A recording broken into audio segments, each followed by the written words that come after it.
let me put this on there. Look at that. Look, I just put your name up there. I love it. I'm telling you what, and by the way, if I don't do this at least once, I've got little sound effects. I mean, it just makes it all that much more fun. So as you can see here, folks, we have Dr. Emily Splichal here. She's a board certified podiatrist, and she's the founder of Evidence-Based Fitness. And she's also created a new product on the market called Naboso. Did I pronounce it properly? You did. Good job. Okay, good. And what I wanted to talk about, by the way, there's a chance I'm going to try to get this going. I'm going to allow for some comments. I can actually get comments here. So who knows? Maybe somebody will want to talk to us. But so far, no. But anyway, what I really wanted to talk to you about, and I think, you and I have discussed this before, and I think it bears repeating because so many of the people that I interact with that are trail runners, and, they tend to shift from some days on the trail, some days on a treadmill, some days on the road. And then lo and behold, an injury crops up and they're not terribly sure what to point as the culprit of the problem. Some people are under the impression that, ooh, I run trails. There's Daniel Weiss. Look at that. Look at that. So watch, I can put that up there, I think. Let's see. Nope, can't do it. Look at that. See that? There's somebody saying that's hello. Awesome. By the way, this gentleman is in, help me, Daniel, is it Slovakia? We're international right now. Slovenia, what do I know about Europe, right? So anyway, at the end of the day, they're interested in knowing, is it bad to run on the road? Does that hurt my feet? Should I wear puffier shoes in order to protect myself from the hard surfaces? So I'm just going to lay it out to you, and I could just feel you're like a racehorse at the gate right now, just ready to jump on this. So, I'd say the key word on this is adaptation is going to be a word, and understanding how your nervous system anticipates different surfaces. And this is where we've spoken before, as far as you could react to a surface or you could anticipate a surface. And what we're trying to build into our nervous system is this anticipation response, and the ability to anticipate the surface accurately is based off of the amount of sensory information coming in. This means that when you go from a treadmill to a trail to the road, they're all different surfaces. They all provide slightly different sensory information to the nervous system, which you need to make sure that information comes in so you can create an appropriate response. That takes a little bit of a priming of the nervous system. So I like to do surface variability less acutely. So versus one day and then you do the same mileage or distance on the next surface, and then the next day you're doing the same distance on the next surface, you actually want to slowly increase the stress that you do on each surface. And that's part of that adaptation process. The more acute that you switch surfaces while keeping the stress the exact same, that's where injuries start to happen. Or if you keep a high stress and keep changing the surface, you would need to make sure you have sufficient recovery in between each of that experience. Otherwise, you experience injury. Does that make sense? Yeah, sure it does. So, and again, I mean, it's kind of a loaded question because I've visited this with you on many different occasions. It's funny because when we preempted this, I wanted to put your picture up on Facebook and whatever. And I noticed that on the internet, there are more pictures of our podcast of you than there are most any other pictures. They go back like 6 years. That's awesome. It's been a while. Yeah. And we've talked about this on many different occasions. And I've been slowly getting to a place where I'm better understanding the concepts. And I share these concepts with my clients during my running clinics and what have you. And by the way, in my lab, there is a Naboso mat right at the front door, that, people will wander around it and wonder what it is. And actually, I wanted to share this with you because one of my clients, I have virtual clients that I coach. One of my clients has the mat next to his bed. And he tells me the first thing he does when he gets up in the morning is he gets on the mat to set himself up. And he says he identifies that it's helped him to be a little bit more, let's call it self-aware when he moves. And, he's an older guy, not as old as I am, but he's about 50 some odd years old. And he's been running quite a lot. And for the most part, he's been injury free. He's not having any problems. And I've been in his head a lot talking about pre-activation. And essentially what he's done is he will get on the mat before he goes to run. And barefoot, just kind of set it up and just, get a sense of, getting things to be a little bit more acute is a good term, I guess. Mm-hmm. And so that he's primed, like you were suggesting, he's priming himself to run. And so one of my clients, he was going to do an Ironman. This is like a year ago, but he transitioned from being an OCR athlete to now trying to run a marathon for Ironman. And in the course of getting off trail and going on the road, he started to face injuries, a little plantar fasciitis and some Achilles problems, things like this. And, I had him go through some rituals with the flossing and things like this to try to, mitigate some of the inflammation that was coming on and whatever. But he was getting to the place where he thought that being on the road was taboo. And I explained to him that he needed to prepare himself for the road, and got him involved in thinking through maybe being barefoot on the surface he's preparing to run on beforehand, and then put his shoes on and go out and do it.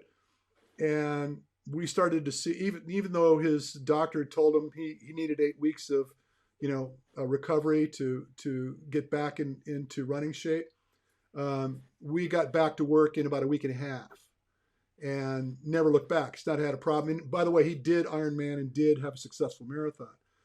But because this is coming up so often for me, and so many people ask me, well, do I need a puffier shoe when I'm on the road versus the trail?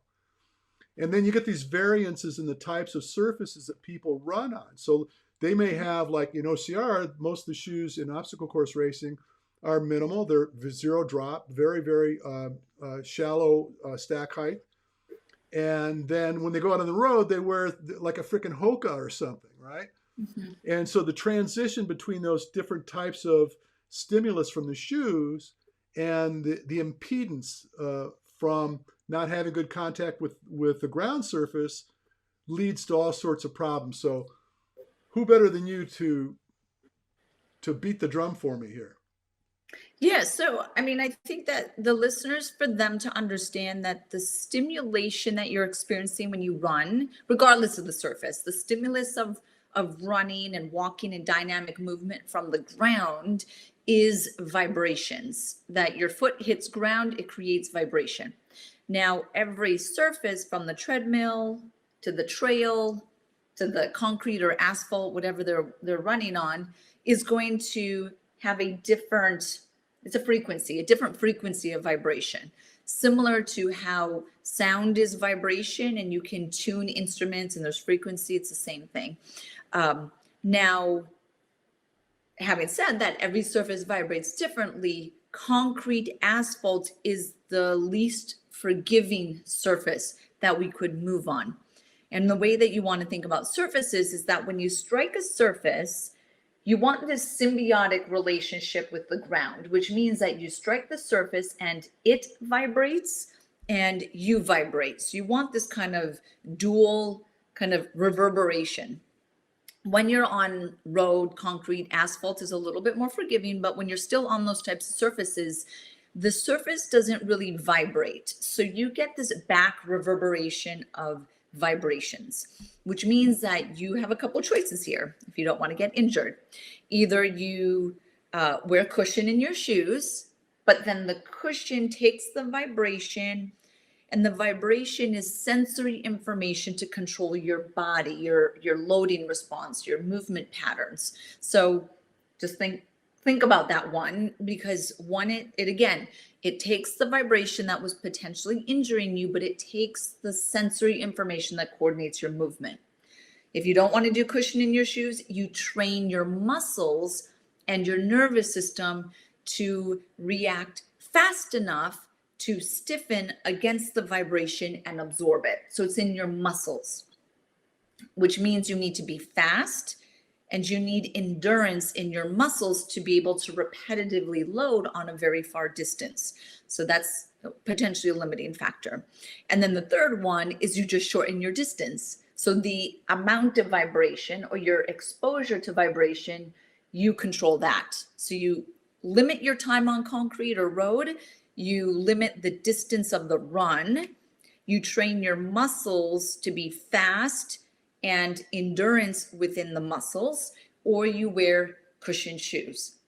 That's kind of what your choices are. Now, Hokas, people love Hoka, and they're bouncy, and it feels like you're kind of on this little moon shoe, but that's an ultra marathon shoe. That's it. Its purpose is that you are exceeding the vibration threshold, really, of the physiology of the body.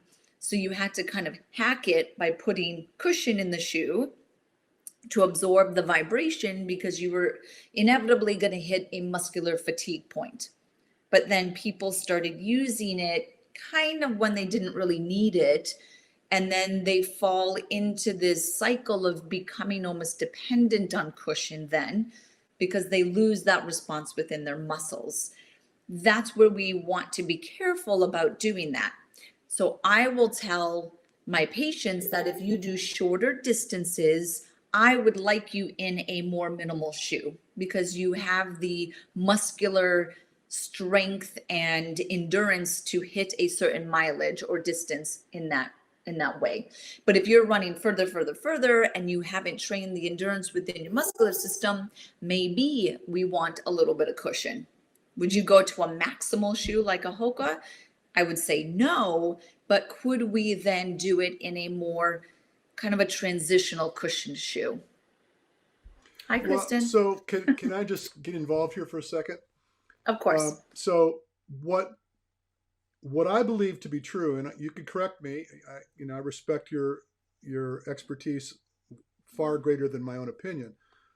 But here's what I've come to learn through experience with people that I deal with, is that the going to a cushioned shoe tends to provide a little bit of irresponsibility. And that irresponsibility leads to injuries because they're dampening the sensory feedback from the ground.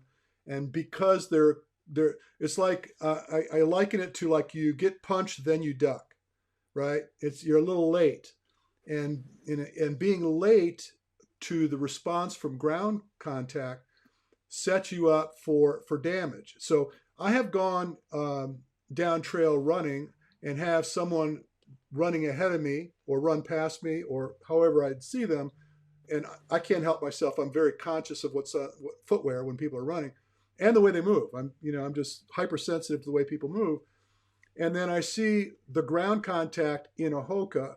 And because there's such great stack height, when the body weight makes contact on that foam, all bets are off. There you could see that there's a lot of wash, not just laterally, but you see excessive pronation, because as they start to collapse, then there's an allowance of that collapse, because it's almost feeding you into that position. And then that leads to great problems. And I work with ultramarathoners that, are 100 milers and, some of them that are doing great distances over 24 hours. And I don't have them in a cushy shoe. And as a matter of fact, I suggest to them that there's no need to change the shoe surface once you've gained the capacity to run effectively.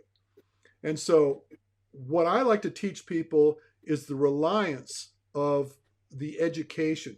Learn to run better, learn to make friends with ground contact. Don't allow the shoe to be the mitigator of the surface. You should be able to respond. I tell people, protect your feet, allow for an ample toe box so that your toes can splay, and make good ground contact. Number one thing I tell people with their running mechanics is find the ground properly. I care less about how frequently you hit it as long as initially you are allowing your foot to make good ground contact. And allow for that sensory feedback so that you can be more intelligent with your movement patterns. And I just feel like, and you know me well enough that I've been banging the drum about those cushy shoes for a very long time. Mm-hmm. And I just think, if somebody says, well, I don't want to think of all that. I just want to have my protection. So now I'm protected. And there's a false sense of security, I believe, that's built around trying to get into a shoe because it's cushier, you're going to be in a better place. Yes, exactly, 100%. That the cushy shoe is, it makes you slower. It actually uses more energy. So maybe that would convert some of the runners or the OCR athletes, that if they're expending more energy in a cushioned shoe, which means they're technically running slower, or they're going to hit a fatigue point, or their performance won't be as high. Maybe that would help them to understand the importance of switching to a more minimal shoe. Everything that you had said, 100% makes sense. When you are, I like how you had said, when you land and then you kind of over pronate or you over wobble and then you kind of have to try to control that. That's a lot of energy that's being expended to try to control those movements. And I consider those energy leaks. So when I work with high level athletes, I want to try to eliminate any of these energy leaks in their movement patterns. And that would be an example of an energy leak in a runner, is their footwear movement because of cushion. So for sure, we want to be as efficient with the ground. I call it dancing with the ground. Or becoming one with the ground, or you're in rhythm with the ground, or whatever kind of analogy or picture you want in your head. But it's this beautiful symbiotic relationship that it's a mutual kind of respect that you need. And people need to know that you're trying to harness what the ground is giving you or trying to give you, because some people fight the ground, and then those are the ones that get injured. Yeah, absolutely. So, again, I'm not here, bent on trying to destroy Hoka's reputation. I'm just, because I get people ask me all the time, what kind of shoe should I wear? And I don't like to give them a brand name as a suggestion, because as you're familiar, I'm sure, brands tend to go across the gamut. They want to sell shoes. And there are more people that don't have a good understanding of what they should be wearing than those that do. And so they're going to sell where there's the most opportunity to sell. And so they're not going to stop placating people's needs by, that cushy shoe looks really comfortable, or that stack height. I like to get my heel way up there because my calves are tight, or whatever. And then the real thing that bugs the crap out of me is that most of the traditional running shoes, they come to basically a point where they think your big toe's in the middle here. And, when you start throwing volume at a shoe that places your foot into this pinched position, those metatarsals get uncomfortable. And as you start to swell, with time you run 10, 15, 20 miles, your feet are going to start to swell up. And then you've got issues with your metatarsals. You get stress here. And so I just tell people, look, I want you to have protection from the ground as much as necessary, as little as possible. I want you to have a toe box that's going to allow your toes to be naturally splayed. And then the rest of it is about the way you move. Don't look for the shoe to protect you. Look for your ability to move to protect you. And I have great success with that. You know that I've been doing this for quite a long time now, and I've done clinics all over the country. And the people that we've migrated away from bad mechanics, getting them off landing on their heel, getting them off overstriding, getting them out of a shoe that's causing them a lot of problems, assuming that they can make the transition. And I have them check that. If they just inherently have very, very tight heel cords and calves, I don't ask them to go into a zero drop shoe. I might look at something like a 4 mil drop or something like that, and then try to work on the mechanics. And then, take it slow because you're transitioning and work your way into it. But I guess, the theme that I was after here is the understanding of the importance to get a relationship with the surfaces that you intend to train on. And so, as you suggested, if you've been running on pavement, 50 miles a week or something like this, and then all of a sudden you decide, oh, I'm going to be a trail runner, and you start going into technical trails, and the surface is different. And you could very easily injure yourself going from road to trail as you could going from trail to road, because just the inconsistency in process. You're asking more from your body than it's typically accustomed to dealing with.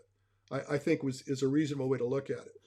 And I don't know if we talked years ago. You and I talked about pre-activation, and I really kind of want to send that home because that's a tough pill for a lot of people to swallow. But if you could drive that point for me, that would be great.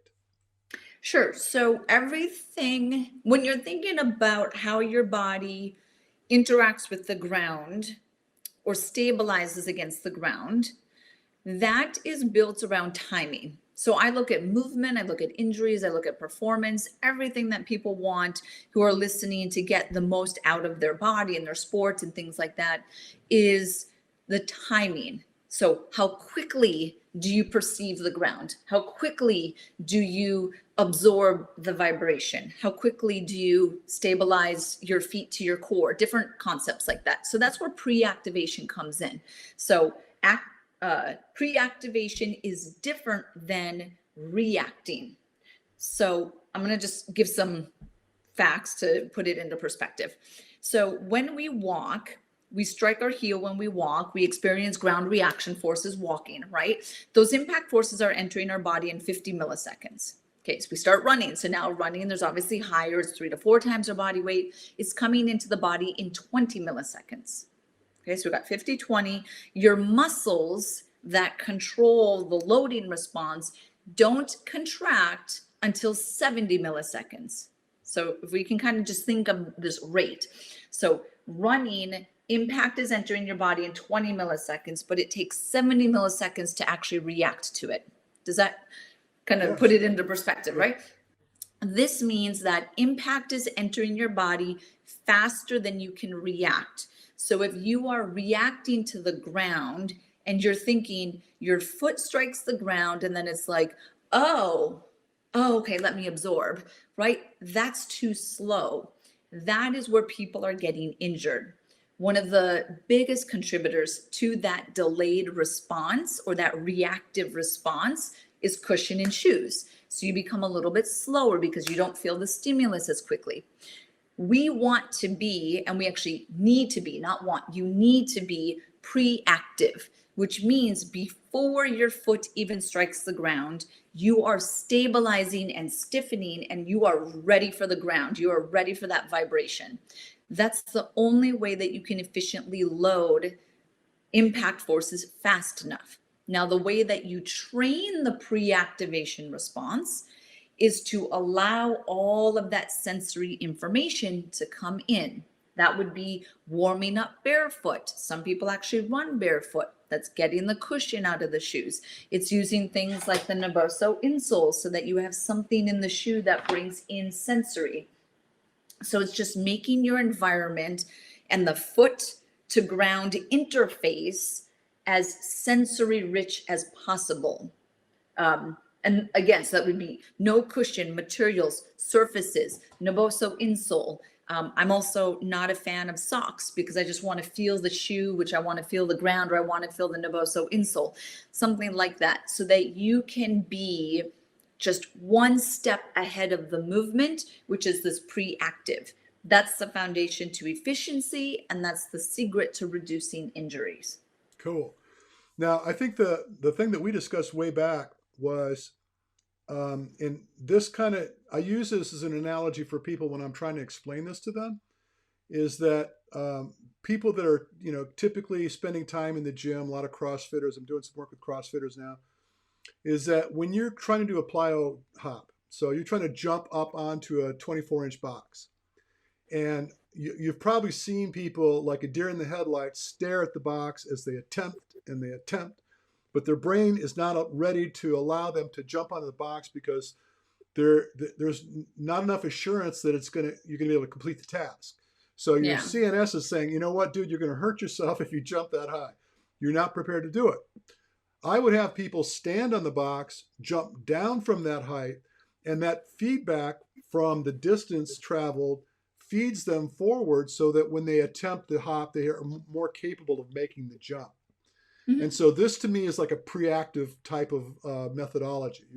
You're getting to a place where you're teaching yourself to identify with what the task might be.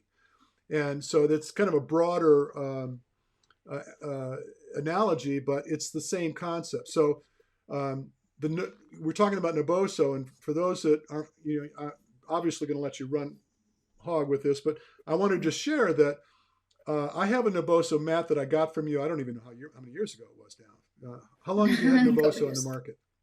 3 years. Okay, so it's been about 3 years ago. And I put it in my lab, and incidentally, I've had a pretty good relationship with the stick mobility guys too, so, thanks to you.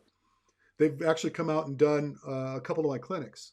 Oh, Yeah, great. Dennis Dunphy's, matter of fact, he's coming back in January to do another clinic. But doing the training on the mat. So anybody that's lifted heavy weights knows that when they lift weights, they want to be grounded. And being barefoot provides opportunity for more stability, more engagement, and just structurally you're in a better place in order to lift weight. Doing the workouts on the Naboso mat accentuates that whole process. My wife has actually gotten very comfortable enjoying doing push-ups on the mat. She prefers to do the push-ups with her hands on the mat than she does on a ground surface. She says it just helps her a lot. Oh, that's cool. So this sensory feedback thing is real, and it does make a difference. Yeah, absolutely. So all of the products at Naboso, we rely on what we'll call texture. So texture is one of the stimulation that your feet are sensitive to.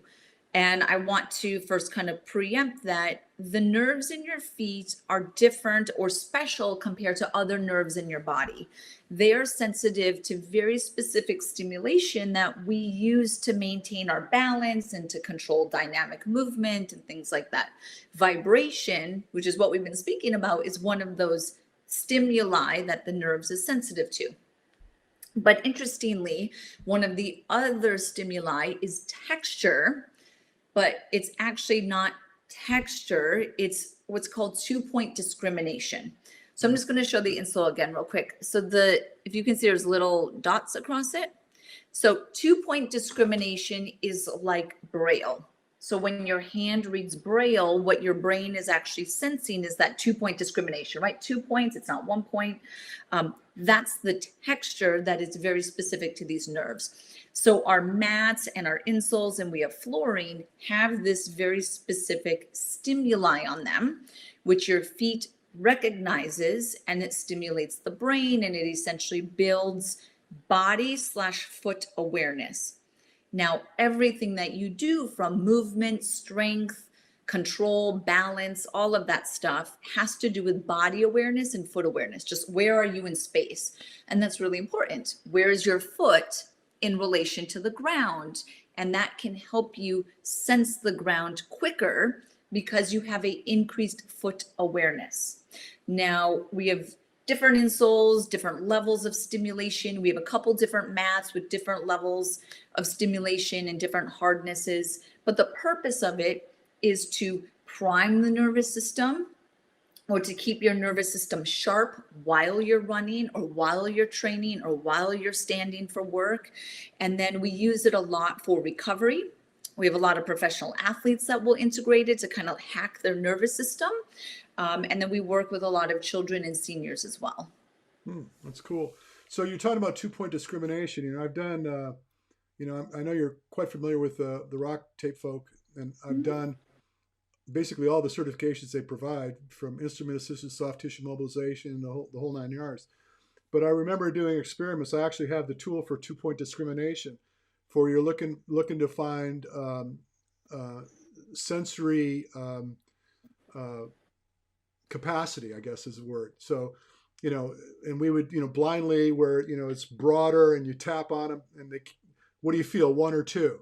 Mm-hmm. 1. It's like you got a distance that far, and they're like, their sensory perception is pretty skewed. They're not really getting much information into that particular region. And Yep. going through and doing whatever stimulation you do, whether it be the tools or what have you, and then coming back and checking to see whether it's improving. This is essentially the same thing you're talking about, right? So the way the textures are set up, it's stimulating you to have better proprioception, right? You get better response from the surface that you're on. Is that right? Yep, absolutely. So you could think of, our nervous system is sensitive to different stimulation, and you can kind of prime it, which is what I have a lot of athletes do, is if you're on something hard versus soft, right? So you can actually play with the nervous system. Harder surfaces are always better than softer surfaces. So thinking, if I do my warm up on like a wrestling mat versus the hardwood floor of like a gym, you get more neuropriming on the hardwood floor. If you incorporate something that has vibration or vibrates, like a wood floor or a whole body vibration platform, you prime that versus being on something that is more benign and doesn't vibrate. Texture, so being on something textured versus something smooth, you get more neuropriming when you have texture versus smooth. So these are kind of different ways that you can kind of trick into the nervous system, where my big kind of belief in why we should do that, especially for athletics and all of the athletes that are listening and runners, is that you only have so much time in a day, and you want to be kind of efficient, that if you could really shape the way you warm up and you prep your body for the race or for the run or for the session you're about to do, that first 15 minutes of whatever you do is the most important. So what are you doing? Are you barefoot? Are you doing breathing? Are you doing dry brushing? Are you stimulating your lymphatic systems somehow? Are you doing eye movement exercises? Are you kind of waking up your vestibular system? Like, this is how I look at the first 15 minutes. And that's where I would do all of your neuromuscular system hacks. Like, I love hacks because I love biohacking. But it's essentially you understanding the nervous system and you manipulating it by understanding it. That's why I love barefoot training and sensory training, because they're hacks, and they're really easy to do.